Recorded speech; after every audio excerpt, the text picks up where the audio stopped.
So,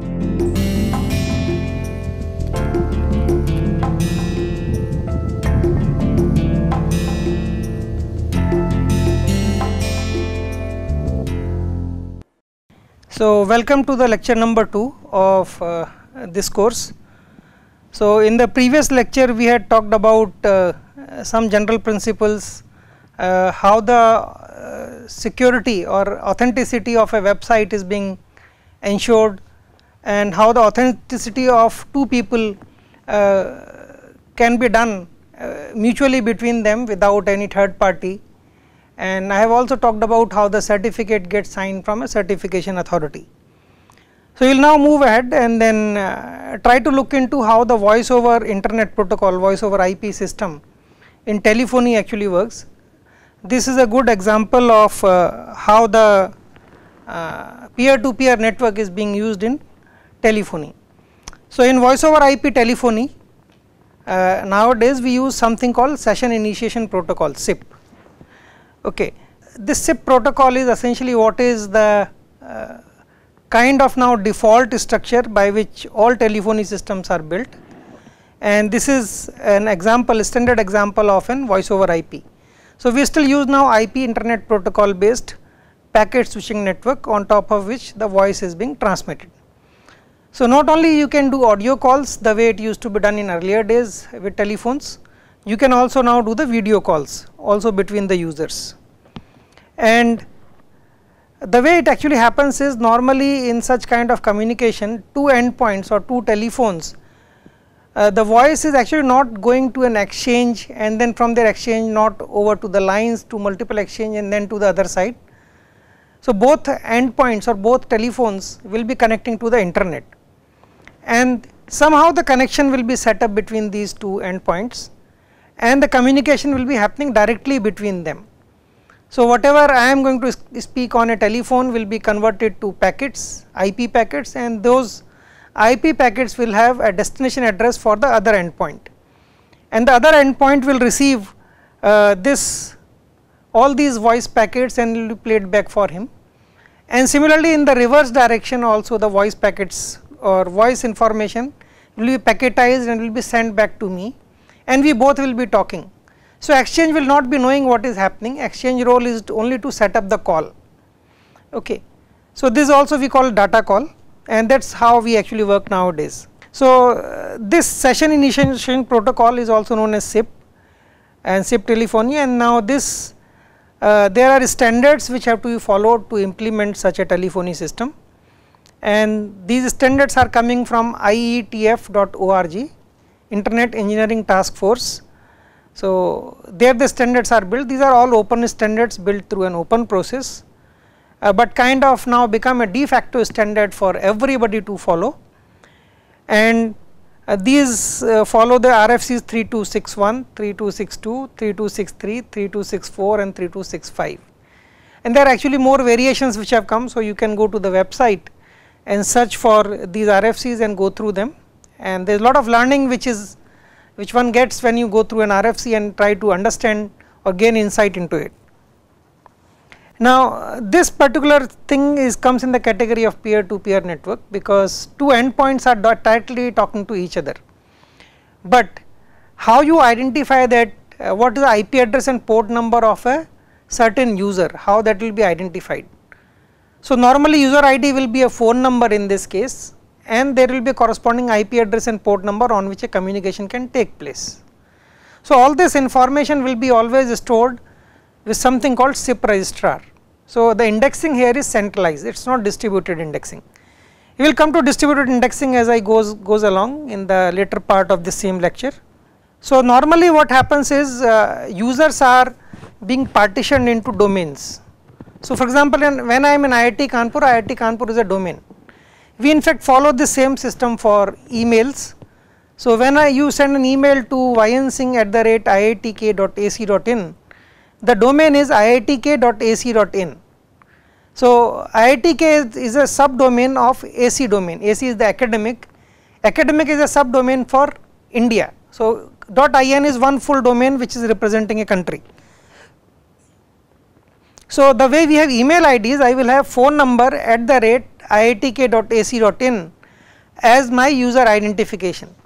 So these need not be phone numbers, though, because in earlier days we used to use that numbers, so still I think there is a tendency to use phone number @iitk.ac.in. In fact, the telephone exchange which we have in IIT Kanpur is a SIP based exchange, and our phone number, for example, a 4-digit phone number which I have 7944 actually should be written as 7944@iitk.ac.in.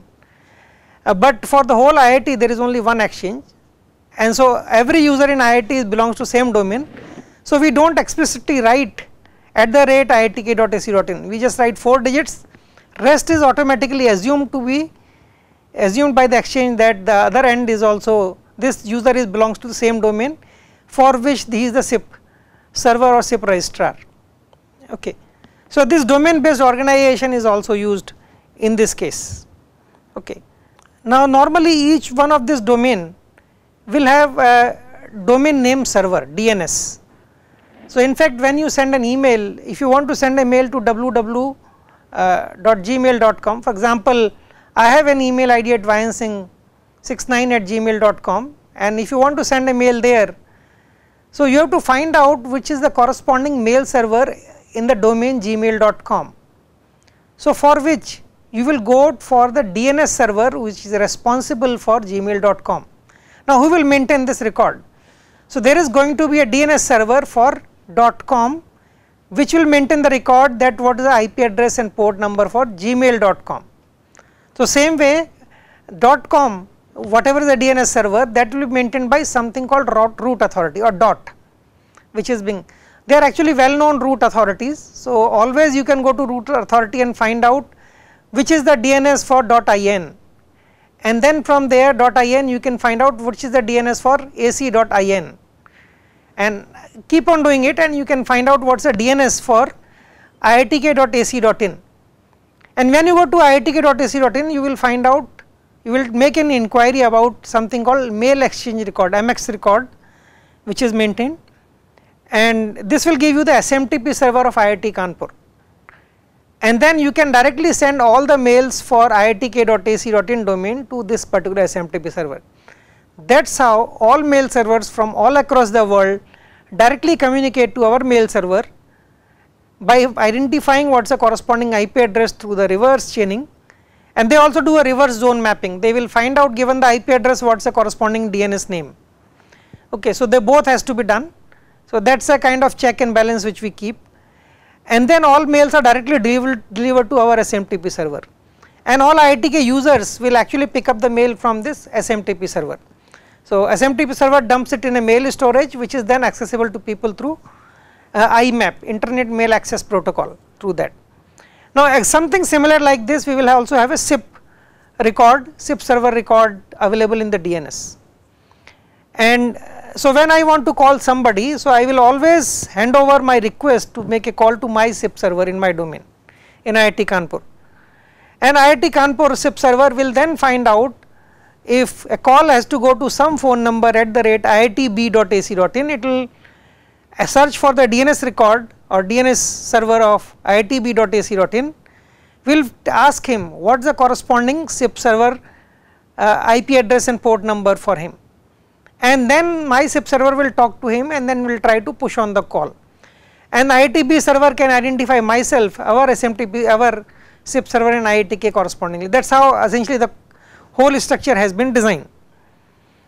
So another important thing which happens is my IP address can change, I may be on the Wi-Fi, I may be moving around. So but if some call comes to me, it should exactly come to me only, not to somebody else. So my SIP server will also have a database, we call it SIP registrar. So it will now maintain continuously the entries of all phone numbers and a corresponding IP address and port number. Okay. And normally this entry will purge automatically after 30 minutes, it should be refreshed, or again it will be republished by the server, by the client, even before this 30-minute time limit gets expired. So this is done periodically. So every phone, for example my office phone which has a number 7944 will periodically register with SIP server and will tell this is my IP address, this is my port number. Okay.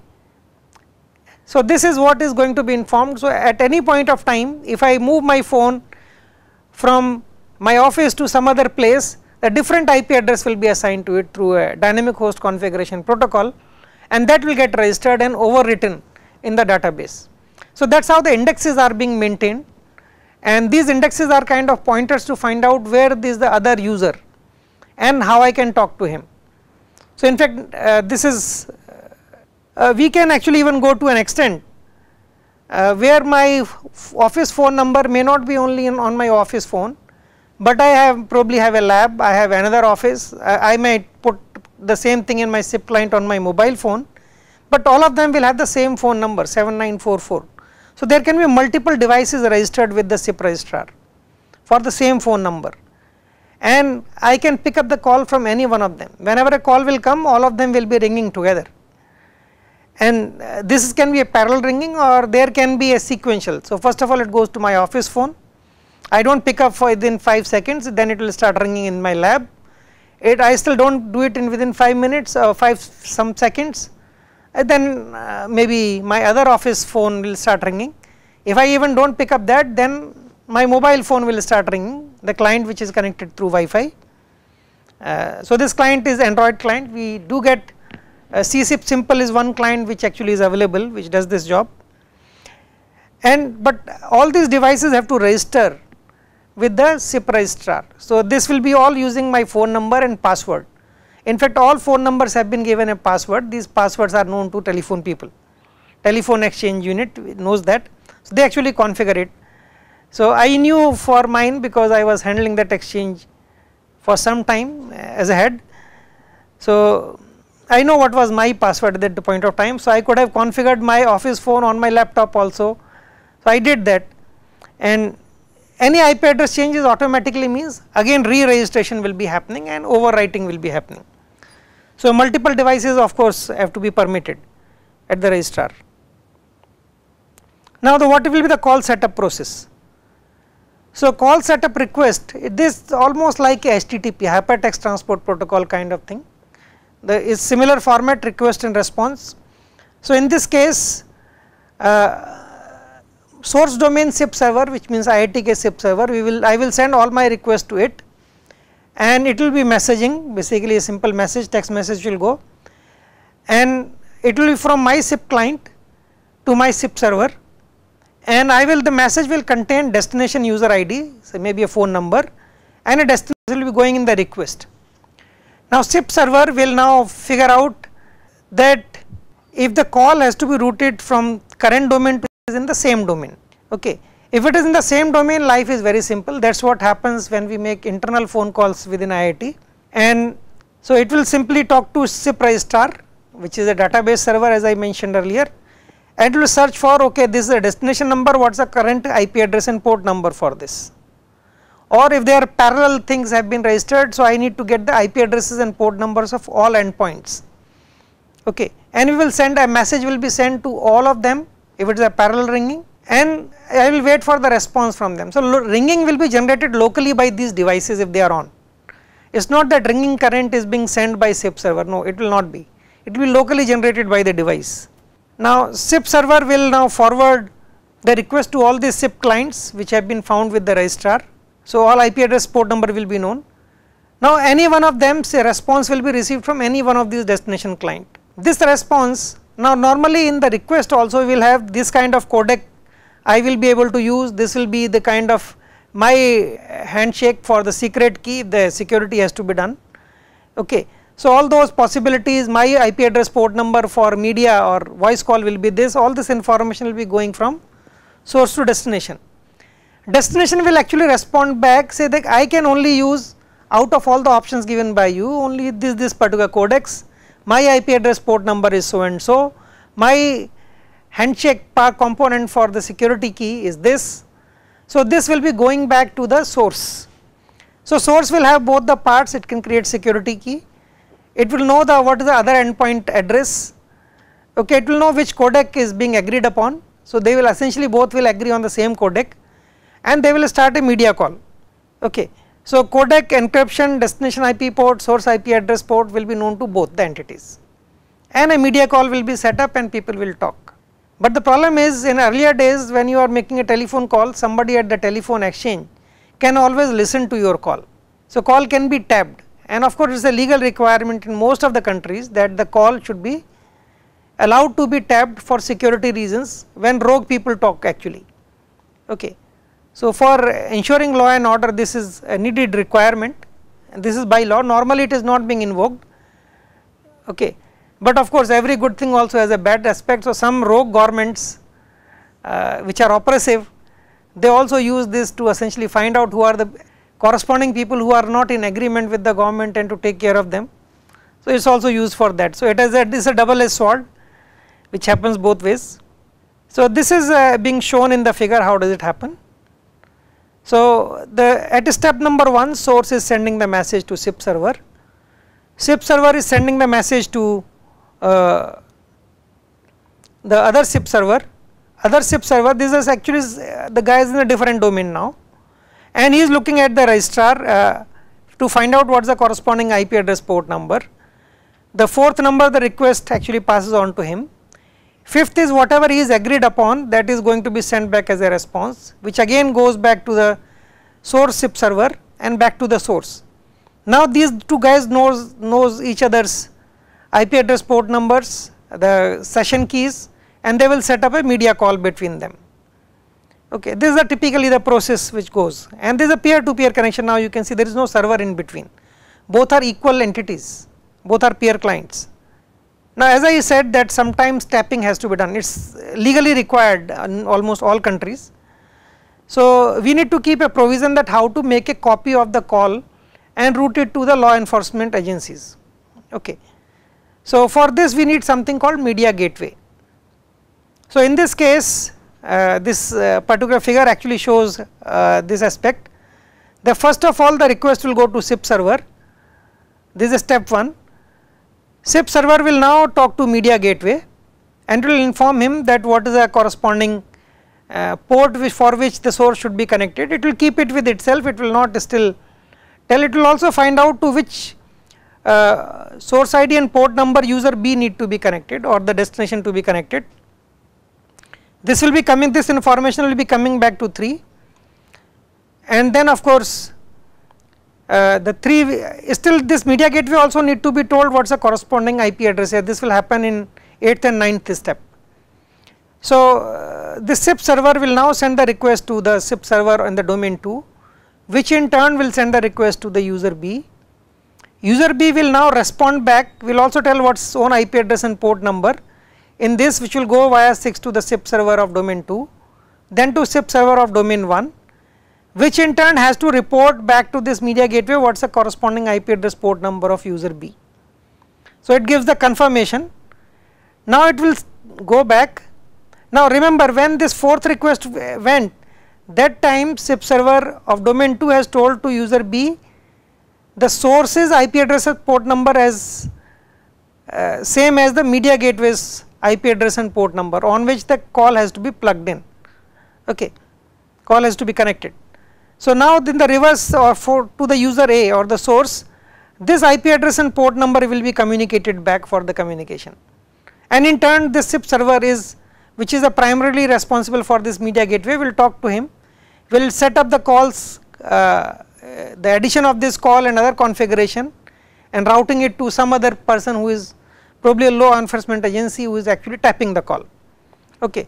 So, encryption key will be between this and this media gateway and user B, and between user A and media gateway. So, there this call essentially is being kind of a plumbed together, is a plumbing work which has been done. Okay. So, this can be audio video call or anything, but in between you actually get the call which is unencrypted. This is not an end-to-end encryption in this case. Okay. So, this is as because you are doing it through SIP servers, this is technically feasible, and that is why this is a legally accepted way of setting up of voice over IP calls. So, this is how you do the call tapping. We use a component called media gateway. Media gateway also has more roles to play. For example, in IIT Kanpur we have a media gateway.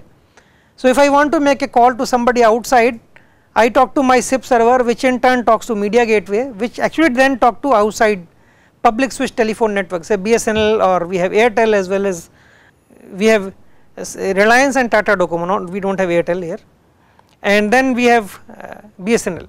So, all three will be PSTN network. So, this media gateway will do all the signaling, all the call setup to destination, and in the reverse, if everything happens, a media call is being set up between media gateway and voice over and the telephone instrument. Okay. So, this signaling is SIP, and between SIP server and media gateway there is a SIP can be used, or Megaco media gateway control protocol is also available at IETF, that also can be used. But from media gateway to PSTN it is mostly SS7 signaling. We are using even PRI systems here, they actually use SS7 signaling for communication. PSTN internally can actually do gatewaying or translation, because most of the PSTN network in their core are actually using voice over IP now. This gives you far more efficiency because of the statistical multiplexing. You are not doing circuit switching, you are doing now here packet switching here mostly in the backend. And if there are more than one endpoint address for a user, SIP server will send call request to all the endpoints at the same time, and all multiple endpoints need to be registered with the SIP registrar with same user ID and password, that is a key thing. And whichever endpoint responds first, SIP server will send that response to the caller, and other endpoints are technically being removed from this particular call setup process. So, this is the example of showing this how this multiple calls will happen. So, you can actually see that with this black line, the first the call request actually goes, call request goes to other domain, goes to registrar. Okay, then we have this 3 devices which are being owned by the user. This step number 4 has been shown 3 times, the response goes there, only one of the device responds back. So, which is being done, and at this point these other 2 devices are being removed from the call setup process. The response goes back, which is in the red line, to source SIP server, goes back to the client, and now the client knows to which guy we have to set up the voice over IP peer to peer call, and they set up a call, voice over IP call. Okay. So, this all will be done with the mutually agreed media parameters. There is also something called conference calls which are done. So, when more than one people would like to talk, okay, this is pretty popular now in the lockdown period. So, people do actually kind of do video conferencing as well as audio. So, how that will be done? This is a tricky thing, mostly it is done through a conference bridge. So, you can appreciate this is a complicated thing. So, all participants has to send their audio and video to one single entity called conference bridge. This conference bridge will actually mix all these, create only one single audio video stream which is broadcasted to everybody. So, everybody sees a mix of it. So, anybody can speak, but everybody listens to whoever is speaking and whoever is all videos together. Okay. But more than a certain number of videos of course become impractical on a small screen. So, user interface is important. So, this is how it is actually done.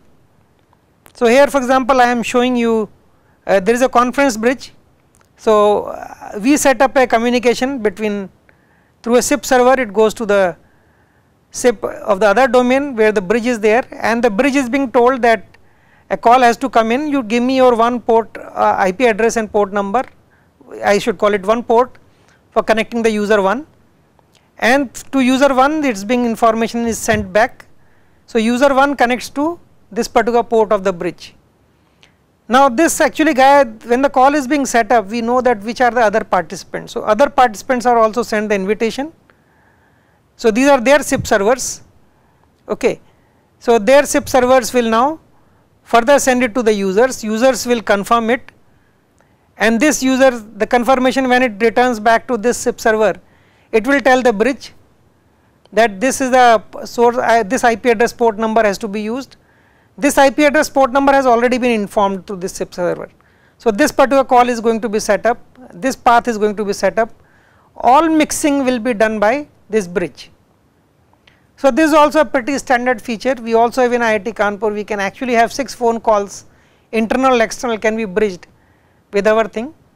So, in fact, doing large number of these things, mixing, it becomes more complicated, but there are various ways and means by which this can be done.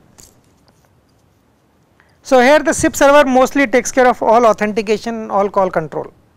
It is not still a fully distributed system. So, they are acting like a centralized registry for even setting up all these peer to peer calls actually. There is even a configuration that audio video of every peer will go to all other peers. So, you kind of create a fully mesh connected network, and that is how you can also do conference call. Okay. So, depending on this the server, so we can actually have a server for communication between two endpoints.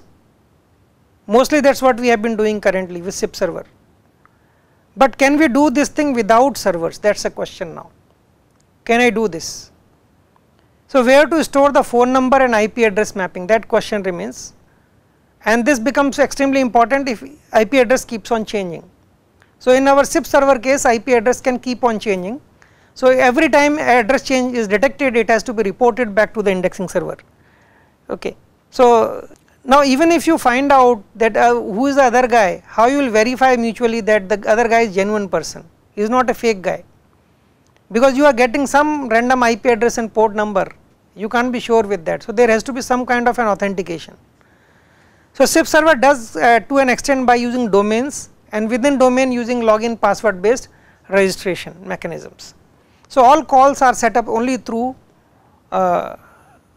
SIP servers, it is not done directly. We have to essentially now figure out a mechanism that can we work without servers, that is a question which we have. Now question is, if I am talking about without servers, where I am going to store my IP address and port numbers to phone number mapping. The idea actually comes that we can use distributed hash tables, we call it DHT, okay, and there is a keyword here is hashing. So, what hashing does is, hashing is a specialized computation. It can be as simple as doing a modulo operation, or it can be a cryptographic hash. I will talk about it. So, you just put in any arbitrary string or number. So, normally we always talk about number here, okay, it is not a string, it is a number every time for me, a 256 bit number or 512 bit number. I just compute, or any large size number, I just do the computation, I will get fixed number of bits. So, a cryptographic hash of 256 bit always gave me 256 bits at the output, whatever be the size of the input, it does not matter. Okay. So, is infinite size set to finite size says finite size set mapping, that is what it does. So, I think to better understand it, let us go to hash map. Hash map is one of the very popular data structures used, and the way it can be done is, I can have phone number and endpoint address. So, phone number is a key with which I have to search, the value for that phone number is endpoint address, which is IP address, port number, transport, all those details. So, that is a value. So, I have to figure out the key, and from the key I have to find out endpoint value. So, key is be stored where, that is what I need to figure out. So, if all nodes together, there is no central server, all nodes just simply take the responsibility that we will store the key value pairs, okay. And by hashing, and each node can be identified by some number. By hashing of the key, we can find out who is going to be responsible for storing the key value pair. So, whatever after hashing I will get the number. So, that number, that particular node will be responsible for storing this particular key value, okay. So, I am giving a very simple example that the hashing function can be a modulo operation. So, you can give each node a number 1, 2, 3, n. So, whatever all possible key values, I can just do the modulo operation of the phone number with n plus 1, I will get a number which is ranging from 0 to n. So, there should be a 0 here, so my apologies for that, there should be 0 which should be put here. So, from this we will figure out which node is supposed to hold this particular key value pair, and I can just go to that node, but remember I am assuming I know how many nodes are there, I know each node's node ID, okay. We will be now generalizing it where you need not know all nodes which exist in the network, you only need to know part of them and still maintain the connectivity, okay. So, these are kind of, you are creating n bins in which the phone numbers have to be spread out. So, let us take a case, there are 4 nodes only 0, 1, 2, 3, and these are the key values, these are technically 2 digit phone numbers. So, for 23 you will be responsible out of these 4 nodes for holding up the value, the basically the IP address, port number, transport, okay. So, if I take 23 I can do a modulo 4 operation here, and if I do modulo 4 operation, so 23 if I do modulo 4 it turns out to be 3. So, node 3 is supposed to maintain 23, the value, the key value pair for 23 is being held here, For 31 it will be held here, because 31 by 4 is the modulo. If you do it, you will get 3 actually. So 40 will be with node 0, 45, 69 will be here. Wonderful. So I am able to distributively figure out a unique location where the key value has to be stored. So in hash map data structure, which is generally used in computers, in algorithms, this is basically used.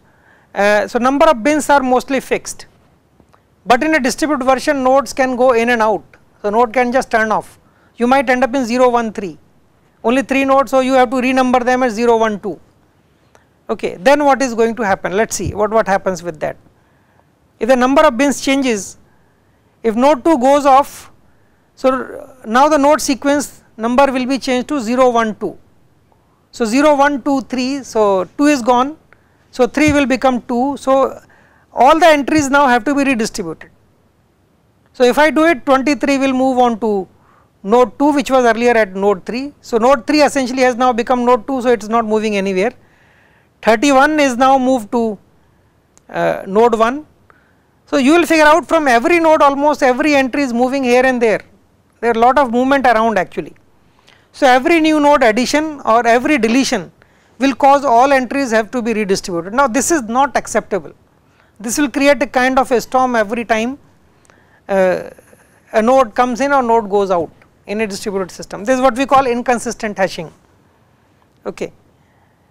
So can we have a hashing where even if a node is removed, only the entries at that nodes will get redistributed uniformly across everybody. So if you can do this, we get something called consistent hashing. So in this case what we do is each node will pick up a node ID from the hash ID space. So our hash ID is space we will define, and then each node will pick up some value from that. Okay. And a node will maintain key value pair for those keys whose hash. So it will take a key will be hashed, and this hash has a minimum distance from this particular node which is responsible. So that is basically the idea of consistent hashing. So if a node dies off, so all the entries which are in its vicinity will tend to move to some other nodes now which are closer to them. So the entries which are at other nodes will not be moving anywhere, because those nodes still remain the closest to them. So that is basically the idea.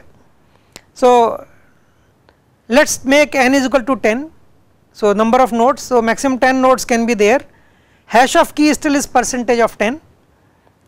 Okay. Nodes can pick up ID from 0 to 9 now, there is no duplication, this is a hash ID. Okay. And distance metric, the way I define is node ID minus hash ID plus 10. Okay. So if the node ID is 9, hash is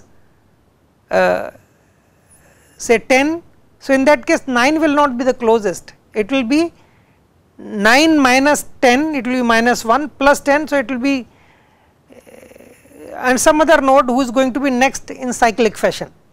So if 0 node exists, so 0 minus 9 plus 10, it will be plus 1, which is the smallest value which will come out. So 9 will not 8 will not be the closest one, but 9th one will be there, 9th will not be the closest, but 0, node 0 will be the closest one. So node which gives least distance will become the root node. So that is a definition of root node which we use. Any node which is the closest node, okay, by the distance metric, that is a root node. So for node 0 the root node will turn out to be 69 or 40, for node 4 it is 23, 31, node 5 45, 25. So in fact you can verify this.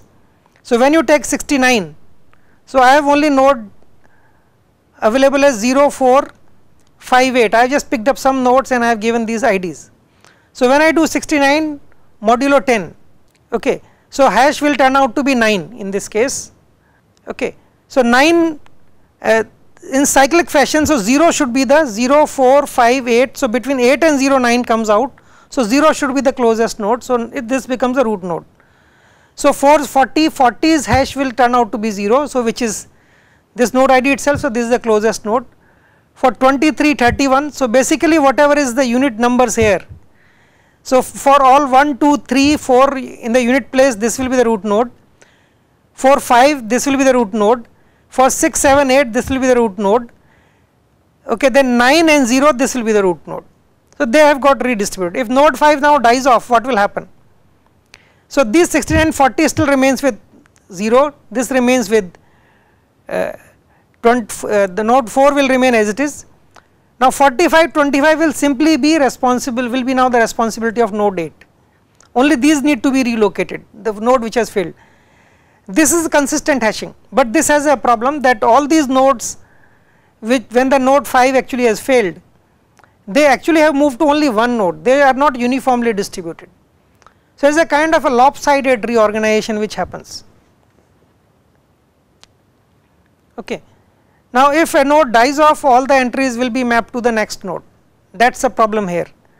Okay. This is the, I have now represented the same thing in a cyclic fashion. This is the way we organize it in also CORD algorithm. So I will talk about CORD as we go along in the series of lectures. So if a node dies off, all the entries will be mapped to the next node, okay. And so this is what is happening. I am giving example. If this particular node dies off, node 3, all these 3 entries will now become responsibility of node 4, okay. But this should be now ideally should be uniformly distributed. How this can be done? So this is where I am showing that we can do something here. One way to solve this problem is that each node will have multiple IDs. So I can have 1, 1 prime, 2, 2 prime, 5, 5 prime, and they can be placed with a different, this I am only giving the node number, these are not the node IDs, but they are given some node IDs randomly. So each node is now being randomly placed at multiple locations. So in this case, for example, node 3 and 3 prime, both of these will fail. So only these 2 nodes will be moving to node 5 prime, and this one node will be moving to 2 prime, that is it. So this is a more uniform reorganization which will be feasible. So that is one way of doing it actually. Then there is another way of something called rendezvous hashing. Rendezvous hashing came up when people were building multicasting systems. So when we want to create a multicast tree, we need to create something called rendezvous node. So everybody who want to join a multicast will always send a join request towards the rendezvous node. So normally if in the whole of the world we have only 1 or 2 rendezvous nodes, is going to be a problem. So we need to have a collection of them, but which one has to be picked up by me, that is a question. And if a rendezvous node dies off, only some of the entries have to be redistributed. But the idea is that every node knows how many rendezvous nodes are there and what are their IDs. Okay. So normally all these this we call rendezvous hashing. So nodes are all given an ID, and there is a hash function to compute the weight of this. Okay. So the hash function will have an input Si and Oj. Oj is the key which you are actually trying to see which guy is responsible for it. Si is the node ID for the nodes which are participating, okay, which are going to store. So I will pass these 2 node IDs as well as the hash of the key through the hashing function. I will get a weight, okay, and whichever guy has got the highest weight should be my root node. This can be highest or this can be lowest, either way it is okay, but everybody has to be consistently using this, okay. So node I, if going to have the highest value, then it will be responsible node, and if it dies off, all its entries are going to be uniformly distributed across all other nodes because of this randomized hash function, okay. This randomized hash function essentially is known to everybody, they all compute in the same fashion, they all will come with the same result because of that. So this essentially is the far better than the earlier one, but we can't use it in DHTs actually. For reasons because you may not be keeping track of all nodes, node IDs, you can't find out who will be a root node using this method. So we have to go with a distance metric based system, okay. But there we assume that there will be infinitely large number of people who will be participating in the DHT. Even if 1 or 2 dies off, those entries will go to the next node or the closer node, maybe few of them. So that differential which will be created is much smaller, and this failures will be happening uniformly across the whole network. So it is a kind of a more or less uniform thing, so I need not worry about that uniform redistribution, okay. With large number of nodes, consistent hashing is good enough, we need not use rendezvous hashing in this case. Now this is the basic principle on which this will be working. So you will have key 1, it will map into the hash space to this location, other key 2 maps to this location, key 3 maps to this location. Now these circles are the actually node IDs. Now for each entry, each hash value of the key, I will find out which is the closest node, and that will be the responsible node. I call it the root node. So this will be the guy who will be holding on to the key value pair for this particular key. Okay. So this is the basic principle which is used in DST. So in the next lecture we will be exploring how this DST is actually going to be used as a proper algorithm. We have to first of all understand how we ensure that the whole network always remain connected. It will never get isolated. It should never happen that a node with a certain node ID cannot be reached by any other certain part of the network. So you should be able to reach from any node to any other node in the network, even if nodes fail, then also this connectivity is always maintained. Okay. So that is what we require, logarithmic partitioning for that. So most of the algorithms are based on that concept. So we will explore that in the coming lecture.